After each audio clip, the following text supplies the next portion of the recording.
What's up, Beards and Bible Podcast listeners? Real quick before we jump into today's episode, just wanted to give you a little heads up on what the next couple of months are going to look like for Gabe and I. May and June are honestly just stacked for both of us between travel, ministry responsibilities, and everything happening in our local churches and families. Gabe and I are going to be pulled in a lot of different directions. So instead of trying to force something rushed or half-baked, we thought it'd actually be a lot more meaningful to share some of the teaching that's already coming out of our local congregations. Stuff that we've been pouring time, study, and prayer into anyway. So over the next several episodes, you're going to hear some of that. Think of it less like a break and more like we're just inviting you into what God is already doing in our churches. And so today's episode is exactly that. Back in the fall of 2019, we went through the book of Ecclesiastes at the Experience Community Church. So I thought it'd be fun today to take a little trip down memory lane and go back to that book of the Bible. So here's today's teaching.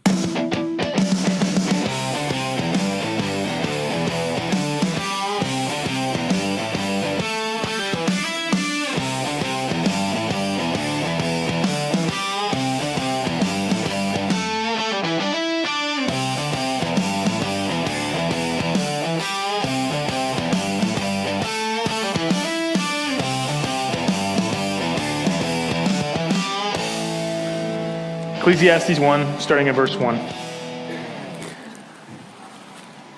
The words of the preacher, the son of David, king in Jerusalem. Vanity of vanities, says the preacher.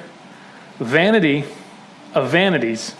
All is vanity.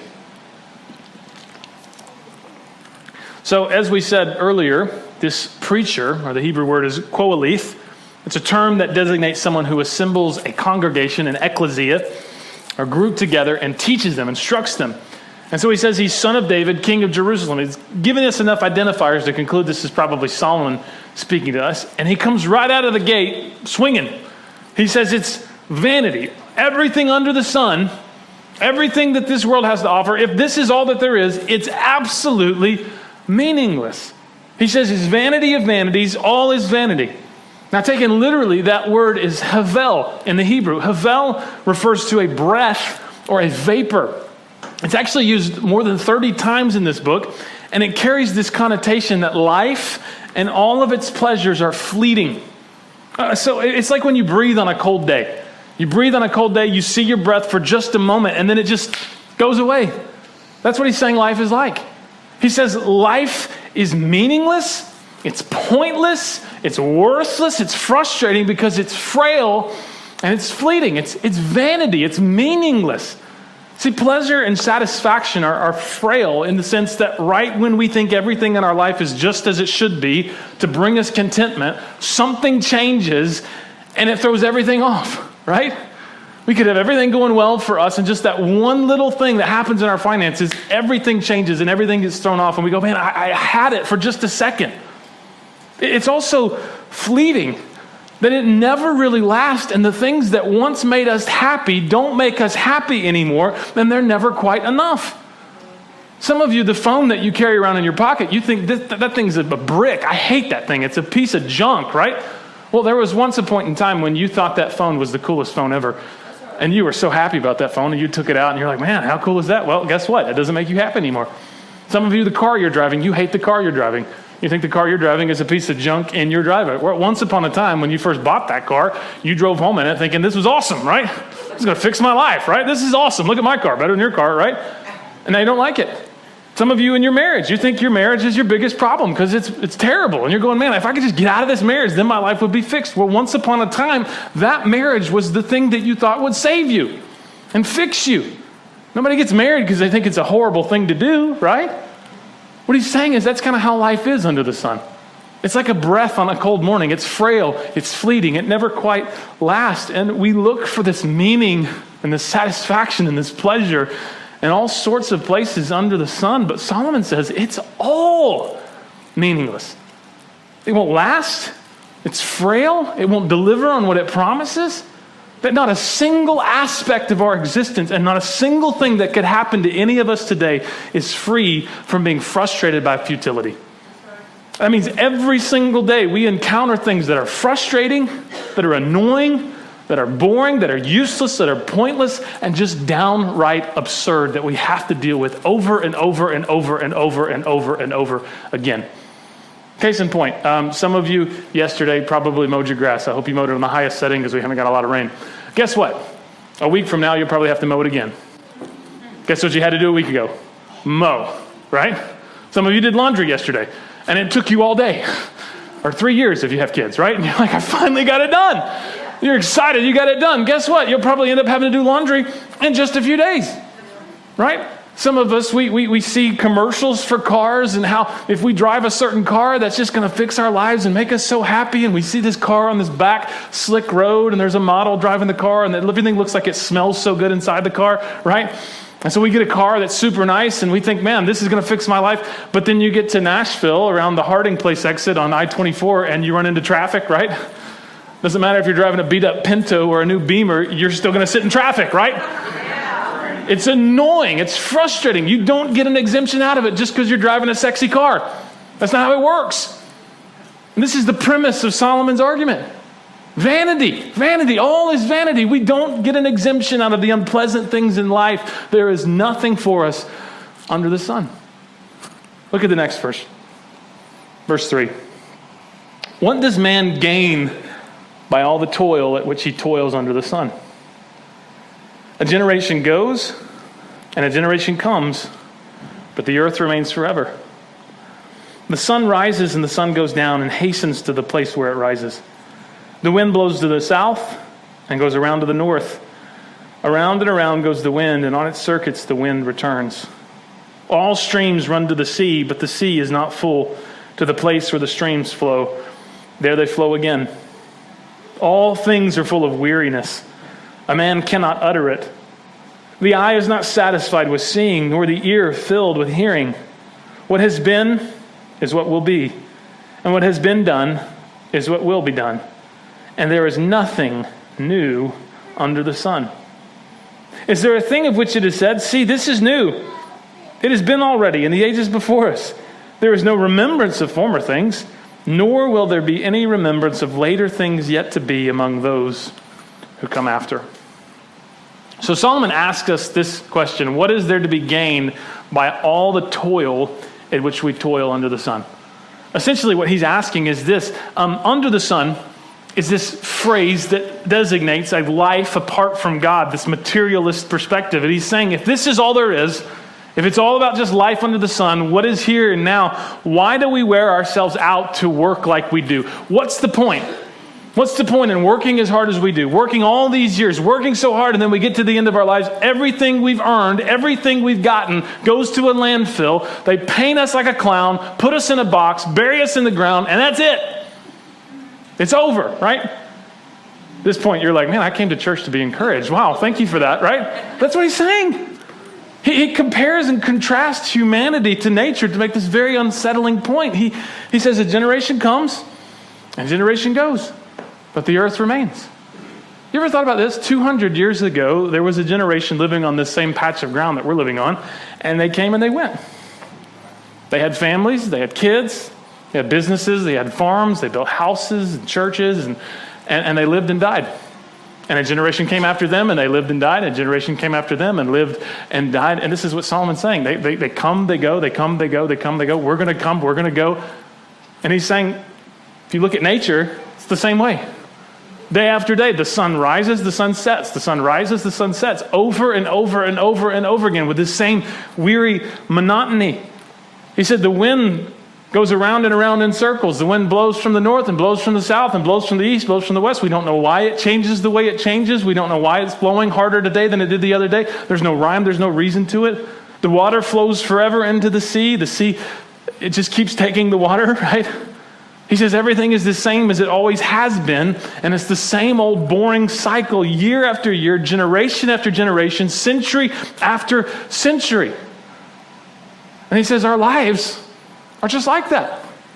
Our lives reflect that same monotony. See, we go through our routines day after day. We live out the same life seasons and experiences that other people do. There's nothing unique or special about us.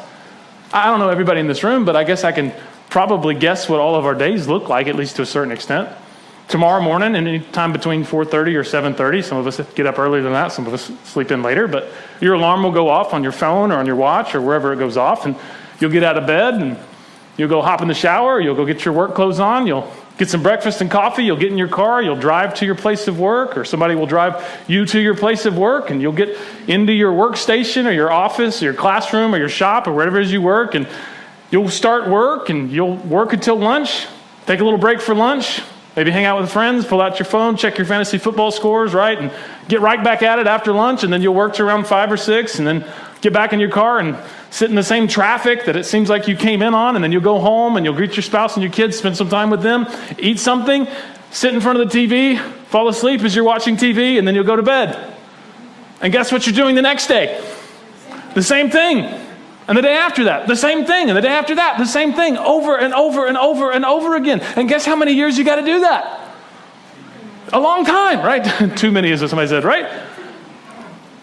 And so what he's saying is, listen, like, there's nothing special or unique about your life. You're just like everybody else. It's the same sort of boring monotony in your life and in my life. He says all things are full of weariness. That it's far more boring, far more monotonous, and far more meaningless than any of us want to admit. You guys remember the movie Groundhog Day with Bill Murray years ago? You ever had a life that kind of feels like that sometimes, right? If you haven't, have small kids, because sometimes it does feel like that, right? Another poopy diaper. Yeah, that's the third one today, or the third one in the past 5 minutes, right? See, the thing is, all of us, we have seasons of life that feel that way, and sometimes all of our lives feel that way. So some of us try to escape that monotony and that futility by filling our senses with what we see and we hear. And so we use things like art and music and film and comedy and novelty and leisure and pleasure and drink and drugs and sports and sex and beauty and travel and hobbies and trinkets. And all that is, if we're honest about it, is it's an escape from the boredom and monotony that is our life. Yes, that's right. Preach it. And so Solomon says, the problem is the eye is not satisfied with seeing, nor is the ear filled with hearing. That all these things that we used to distract us from the emptiness and monotony of life, like we're insatiable in our appetite for those things. And even if we have seen, tasted, or touched something before, we want more. The human heart is never satisfied. But what do we really gain from that, though? All it is, according to Solomon, is simply a distraction from the reality that is our lives. Not only that, there's nothing really that's new under the sun. He says what has been is what will be, and what has been done is what will be done. Some of us read that, we don't believe it, because we go, okay, so Solomon didn't have Amazon Prime, he didn't have Uber Eats, he didn't have Netflix, he didn't have cell phones. When he says there's nothing new under the sun, I mean, stop and think about this for a second. Every generation has its technological advances and its new shiny trinkets, right? We think it's new, but nothing is new when you really stop and think about it. It's just a different packaging of the same old thing. Because the things that are new aren't really new. All they are simply ways to make our lives easier. That's all it is. The generation before us had the microwave, right? Now we think a microwave is a necessity. Generation before them, it was, power inside your house or plumbing inside your house. It's simply ways to make our lives easier. We've not come as far as we think we've come. When I was a kid, the movie Back to the Future 2 promised me a flying skateboard by the year 2015. Didn't happen, right? All I've got is an Alexa to tell me what the weather's like outside. Well, I can just look out the window and there's the weather, right? It does more than that, but I digress. So nothing really has changed. And not only that, all these things that we think are going to fix us or we've come so far, all they really do is distract us from the reality that we're all dying, and all this stuff that we think is so new is going to end up in a landfill someday. That's all it is. Solomon says the more things change, the more they stay the same. And if it seems like we found something new, it's only because we've forgotten what has happened before. He says there's no remembrance of former things. There's no remembrance of former things. There have been, in the history of humanity, 108 billion humans on this earth, and almost all of them are completely forgotten. You may say, well, no, wait a second. In history class, I had to learn about Alexander the Great and Charlemagne and Joan of Arc and Albert Einstein and Adolf Hitler. All those people I remembered. Okay, so all the people you had to memorize for history classes and Jeopardy questions, those are only in the thousands. That's a fraction of 108 billion, right? The reality is almost every human being that lives on this earth will be completely forgotten about. And you will also be forgotten too. He says there will be no remembrance of later things yet to be among those who come after. Let's just do a little experiment. If you know the full name of both sets of your great-grandparents, the full name of both sets of your great-grandparents, raise your hand. Okay? If you know the name of at least one of your great-great-grandparents, raise your hand. Okay? If you know the name of at least one of your great-great-great-grandparents, raise your hand. Okay? Now, those are members of your own family, and chances are they most likely were alive 125 years ago. Right? Now, if you're feeling bad, I don't remember the name of mine either, right? I'm a terrible, no, it's okay. Listen, even people in your own family aren't going to remember you. That just proves what the scripture says. If this is all there is, right, there's no remembrance of the former things. We don't remember people that lived on this earth, and people won't remember you as you live on this earth. That's the way it goes, that life under the sun is a meaningless treadmill of monotony, boredom, and pointless distraction until someday we die, and guess what? We're completely forgotten. 125 years from now, not a single person in this room, most likely, will be remembered. And that's what the scriptures say life is under the sun. Let's pray. No, just kidding. There's more. Okay. Some of you are like, this is the worst sermon ever.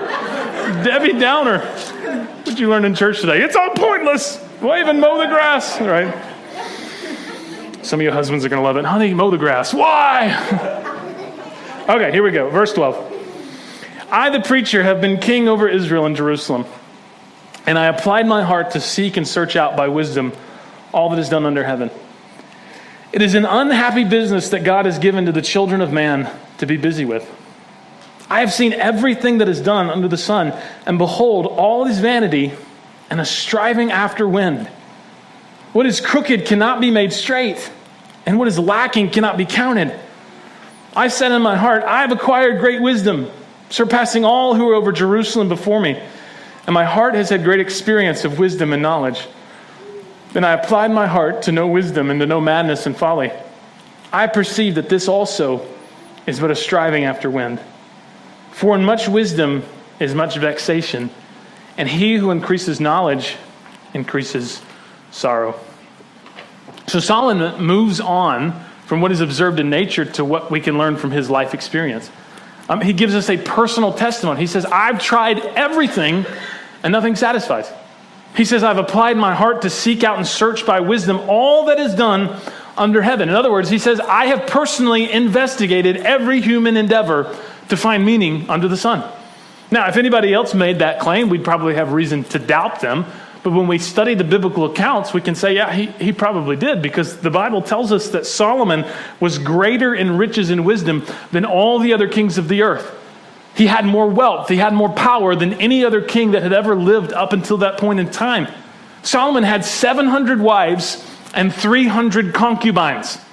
So over 1,000 women, right? He had experienced all there was to experience sexually and romantically. Right? For those of us that have this delusion that Mrs. Right is going to fix me or Mr. Right is going to fix me, Solomon had 1,000 of them. And he says, still, there's an emptiness inside of me. There's nothing there, right? Solomon was very, very, very accomplished. He wrote proverbs and songs. He completed building projects. He built up an armada, a fleet of ships. He had so much success and so many accomplishments, and yet he says, I have seen everything that is done under the sun, and behold, all is vanity and striving after the wind. Think about that for a second. Wind is impossible to capture. Can't go, oh, I got it today, right? And not only that, it changes its course with no sign or warning. He says this is what the human condition is like. You chase after that thing that you think your heart wants, and then you think you get it, and then all of a sudden your heart wants something else, and so you chase after that you think your heart wants, and then you get it, and then your heart wants something else. He says it's striving after the wind. Also, no matter how creative and persistent man's effort is to have fulfillment in life apart from God, verse 15 reminds us that he's fundamentally flawed. Verse 15 says this, what is crooked can't be made straight, and what is lacking can't be counted. See, no matter where you go, there you are, right? So some of us think that our fundamental problem with our life can be fixed by a change of scenery.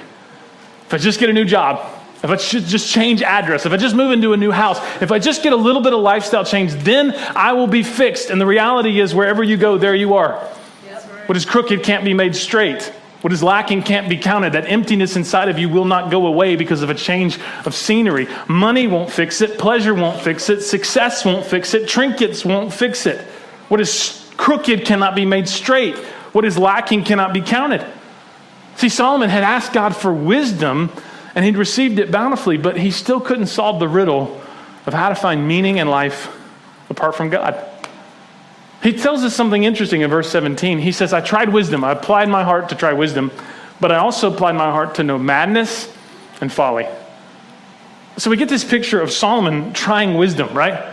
He's living this highbrow, wise, this upscale life. He's eating caviar and sipping on champagne and going to poetry readings and attending the opera, right? This is his life. But he also says, then I applied my heart to know madness and folly. That he lived a hard, fast, and hedonistic lifestyle. He got in bar fights and had week-long drinking parties. I don't know if he got in bar fights, but he probably did. I don't know. Madness and folly, right? He lived hard, he lived fast, he lived hedonistic, and he looks at both of these and he says, they're both striving after the wind.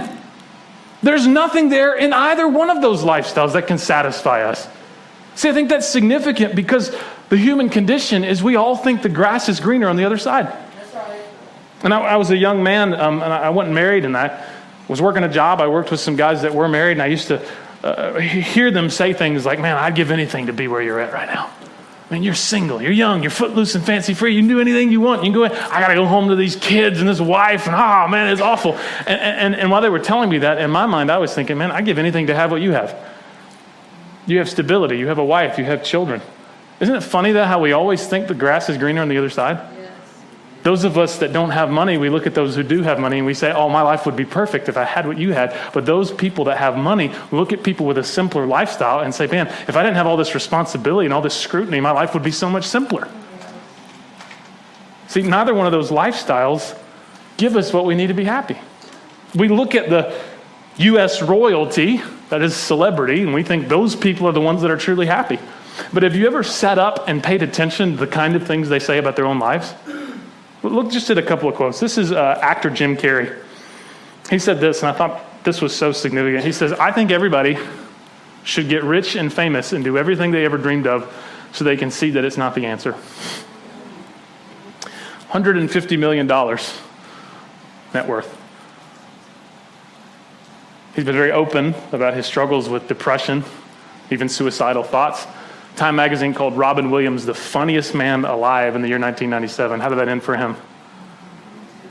There's another actor, he's a comedian, his name is Louis C.K. Wouldn't recommend any of his work. It's raunchy and very vulgar, so don't look up any of it. But I just found this quote really significant this week. He said this, underneath everything in your life, there's that thing, that empty, forever empty, just that knowledge that it's all for nothing and you're alone. You know it's down there. Sometimes when things clear away, you're not watching anything, you're in your car, you start going, oh no, here it comes, that I'm alone. And you know, it just starts to visit you, just this sadness. Life is tremendously sad just by being in it. Dude's been in movies, been on the cover of magazines, he's had his own TV show, he has $25 million in net worth, and he's saying that there's this emptiness that just won't go away no matter how much money and success you have. See, in much wisdom is much vexation, and he who increases knowledge increases sorrow. Yes. But what Solomon is saying is this, the more you open your eyes, the more you learn about life, people, and the world, and the more willing you are to lean into reality and not just distractions, the more wisdom and knowledge you receive about what this life is actually like. The reason why it seems misleading for a lot of people is because they've not given enough time to discover that it's hollow. It's empty. And with that wisdom comes the vexation and the sorrow that if this is all there is, if it's just life under the sun, if there is no heaven, if there is no God, if this is it, it's pretty much meaningless. It's meaningless. See, the big question, though, as we close is this, why? Why is life this way? What explanations do we have in our worldviews for why life is the way that it is? Why is it that life is so boring and life is so monotonous? Why is it that we ache and we long for meaning, we long for purpose, and we long for fulfillment? We are not like anything else in the created order, right? Have you ever watched a chicken pecking around in the yard? They don't sit around and go, what does it mean to be a chicken, right? They're pecking around in the yard. That's it. What are they there for? To eat, to lay eggs, and to be dinner. That's it. But for us, it's different, isn't it? We go about the same routines, and at night we lay awake and we go, is this all that there is? This can't be all I was put on earth for. Why is it so boring? Why is it so monotonous? Why do I want purpose and fulfillment and meaning with my life? Why is it that we feel life should be different when all we have experienced is futility and pain? Why is it when there's a mass shooting or there's some tragedy of some kind or some child gets a fatal disease or a disaster, an accident, there's something in the human soul that goes, this is not how it should be. When the reality is this is how it's been for all humans in all places at all times, but yet there's something in us that goes, no, that's not how it should be. Something's broken. Why is it that we imagine places that don't exist? My kids have been on a Disney kick the past week or so I've watched The Little Mermaid. So, if I just burst into song while I'm pumping gas and you hear me, sorry, that's what that's about. I'm fascinated, though, why we as human beings create in our imaginations places that don't exist. And we hold those things up and we get homesick for those places that don't exist or we've never been. Why do we do that? Does any other species on planet Earth do that? See, the biblical worldview actually offers us answers to these questions. The book of Romans says this, the creation, that is everything under the sun, was subjected to futility. Not willingly, but because of him who subjected it, and hope that the creation itself will be set free from its bondage to corruption and obtain the freedom of the glory of the children of God. The Bible says that the creation is subjected to futility. That the creation is subjected to futility, that meaninglessness and purposelessness and vanity is what the creation is subjected to, that the creation is in bondage to corruption. The big question is why? Well, the Bible says it wasn't always this way. God created the world and he said that it was very good, but humanity rebelled against God's design in Genesis 3. Humanity decided that they wanted to be their own gods, that they were smarter than God, that they wanted to do things their own way and not God's way. And when they did, a frustrating curse was brought into the world. And now, nothing works right. Your body doesn't work as it's supposed to work, right? I'm getting to the age now where I feel sore in places that I'd never felt sore before. And I go, how did that happen, right? And I have to go through Fred and I were talking about that the other day. I'm limping around. I'm like, my lower back's sore. What did I do, right? Our bodies are breaking down. Doesn't matter how many vitamins you eat and how much yoga you do and how many greens you eat, your body's still breaking down. That's the reality of it. Things aren't working as they're supposed to be working. We live in a broken world where we suffer the consequences of going our own way. So now disease and death and poverty and evil and injustice, those are realities that we live in. Why? Because of the curse of sin. And not only that, in your life and in my life, boredom and sadness characterize our current existence. That this fallen creation, the scripture said, is in bondage, is screaming for redemption, is screaming for hope, is screaming for rescue. See, ultimately, the exclusive pursuit of all that can be tasted and smelt and seen and heard or felt to bring your life meaning and satisfaction, if that's what you're after, that will fail you. There is nothing under the sun. Nothing under the sun that can rescue you or redeem you from your curse of futility. If there were, explain to me why so many millionaires and billionaires commit suicide and struggle with depression. See, you and I, we need something, or better yet, we need someone beyond the sun to rescue us and redeem us. Your hope is not here on this earth. Nothing on this earth can fix the emptiness and the brokenness inside of you. It has to be something beyond the sun, something outside of the sun. And so as we close, I have two very simple questions in closing I'm asking you to think about today. Here's the first. Have you been lying to yourself about the reality of life and attempting to fill the meaninglessness and the emptiness with distraction and with vanity. See, some of the issues that we have that we think are behavioral. Some of us, we think, well, I have a drinking problem. Well, you don't have a drinking problem. You have an emptiness problem. You're trying to fill the emptiness inside of you with drink. Some of you think my issue is with my job. I just need to change jobs. No. You have an emptiness problem. A change of job and a change of scenery is not going to fix the emptiness inside of you. Some of you think I have a financial problem. No matter what amount of money you gain, if there's emptiness and brokenness inside of you, it's not going to fix you.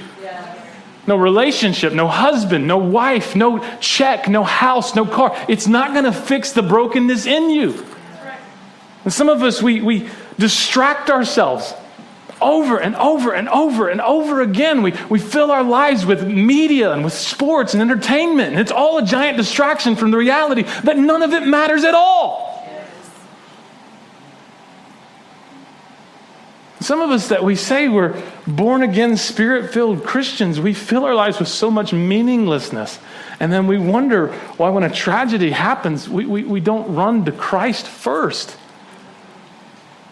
Have you contemplated the reality that the only life that's truly worth living is a life under the rule and reign of King Jesus? Some of us know that up here. And we see that on the screen and we go, yeah, absolutely. But I'm going to try this first. Can I tell you, that is a very sure path to misery and disappointment 10 times out of 10. It's like there's a banquet table set up before us and there's filet mignon and there's the finest wine you've ever seen and it smells really good and it's great. There's a white tablecloth and we're down here in the trash picking through for scraps because we think that's easier. And Jesus is crying out and saying, if you're hungry, come eat. If you're thirsty, come drink. But here's what it requires that some of us aren't ready for. Faith. Faith. Faith that what's going to fix you is beyond the sun. Faith that what you need is not what you can see or taste or touch or smell or hear. Faith that what you really need is a relationship with Jesus Christ where you're completely, fully, totally, wholly surrendered to him. That's what you need. And that's why some of us say, I'm not ready for that. That costs too much. I had 2 experiences this week that have really shaped my understanding of the urgency of this message. The first was a young man that I was acquainted with and had done ministry in Smyrna when I did ministry in Murfreesboro. He was 30 years old. He was a young pastor. He had everything going for him. He ended his life this week. I mean, dude had however many thousands of followers on social media and published books and all these things. Everything you would think someone his age should have been proud of and should have said, yes, I have so much going for me. He chose to end his life this week. Friday night, I went to a men's event at World Outreach Church. It was a phenomenal event. The speaker there was speaking. It was a powerful time of ministry. There was a bunch of men that came up to the front for prayer at the end, and we were all up at the front. And he stopped and he said, hey, I just feel led by the Lord to ask, is there anyone here, any of the men here that struggle with depression? And guys, it was a room of thousands in the auditorium, and like only a couple of men started halfway raising their hand. And he just stopped and he said, guys, listen. He said, time is too short. Is there anyone here that really struggles with depression? Come on, boys, don't be shy. I kid you not. It felt like half the room shot their hand up in the air. We live in one of the most affluent communities in the state. We have more going for us now. We have the best economy we've had in the past 3 or 4 decades, right? And yet, do you know the highest risk and the highest demographic of suicide is here in the U.S.? It's white males over the age of 45, the most affluent. The Lord started doing something to me through those 2 experiences, reminding me that, guys, what's most important is our inner lives. Because we could get on the treadmill. Man, everybody's on the treadmill. Get on the treadmill day after day after day after day after day after day after day, building up an empire of absolute garbage that will go to a garbage heap when we die. Or we could live for the King and the kingdom and store up our treasures in his kingdom that will never go away.